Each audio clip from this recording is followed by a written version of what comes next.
Tonight, authorities are going after Anonymous, the group responsible for Operation Payback, which temporarily crippled the websites of MasterCard, Visa, and PayPal after those companies cut off financial services to WikiLeaks. 5 people have been arrested in the UK. And yesterday, the FBI executed 40 search warrants across the U.S. as part of their ongoing investigation into who's responsible for the DDoS attacks. Now, the FBI hasn't said whether anyone in the U.S. has been arrested, but they did confirm that there is a link with the arrests in Britain. And they said that if people are charged here in the U.S., those people could face up to 10 years in prison. So a transatlantic operation is now going after the hacktivists.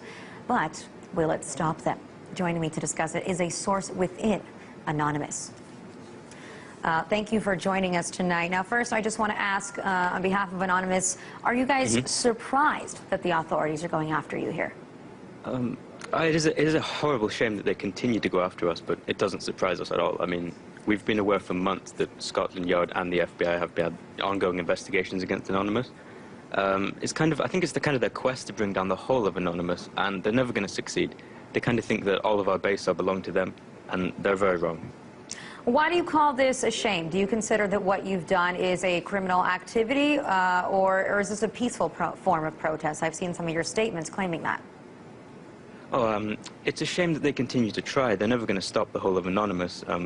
DDoSing is not malicious. It could be considered a cyber sit-in, you know, an online protest. It's not harmful. It's much like, well, think of it much like blocking an entrance to a building like a bank or a shop. We're not breaking windows of buildings. We're not destroying parts of websites. We're simply denying access to it. That's the point. Distributed denial of service attacks. It's just a protest, but online. Now, it seems like there's an international effort going on between the UK and the US, and I know that you guys wrote out a statement for the British government. Do you have anything to say for the US government now that you know that they're working together on this one? At the moment, I can't speak for the whole of Anonymous, but we do not have a current US government press release. It might change, so we just say keep your eyes peeled on the internet.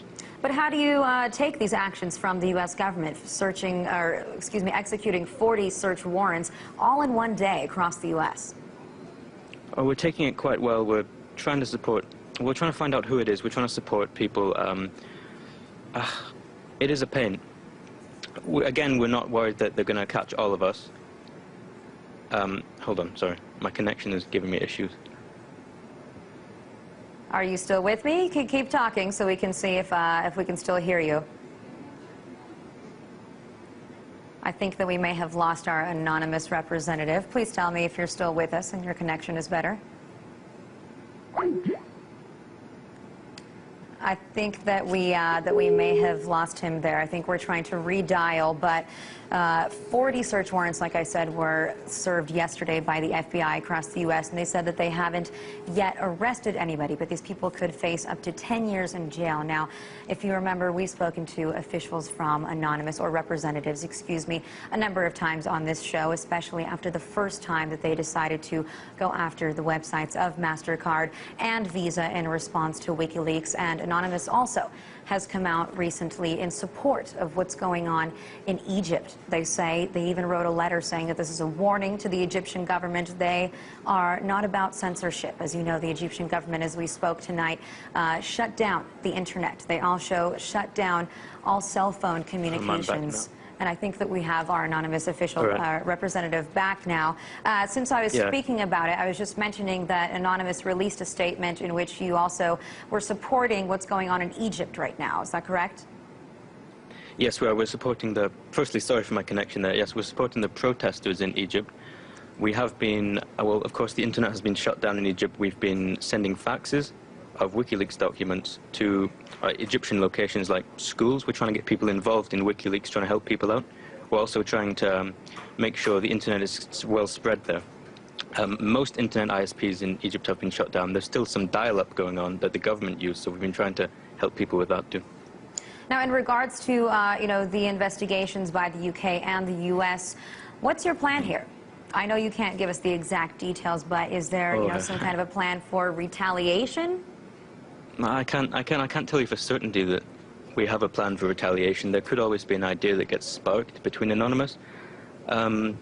It could always happen. Mainly, I'm just baffled by the FBI's statement about this, that DDoSing can earn up to 10 years in prison.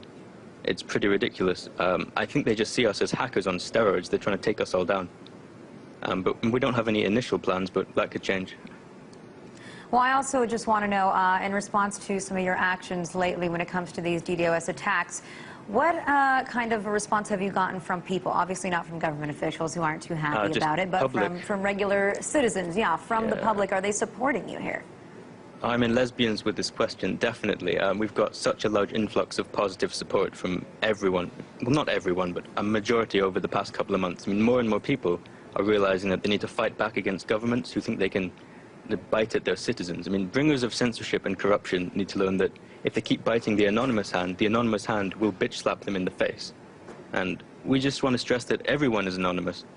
We're not a secret club, a malicious hacking group, a cult of cyber terrorists, or an underground insurgent clan. I mean, we're not contained within one IRC network, one image board, or one human generation. I mean, we're everyone and we are no one. We're the producers of your show, we're the people at home watching it, on YouTube or other televisions. And if you want to help out our cause, we have sites like anonnews.org and anonops.ru to get started. We have press releases, news sources, a forum, and a public IRC network that you can come on any time. We're never going to give you up, we're never going to let you down.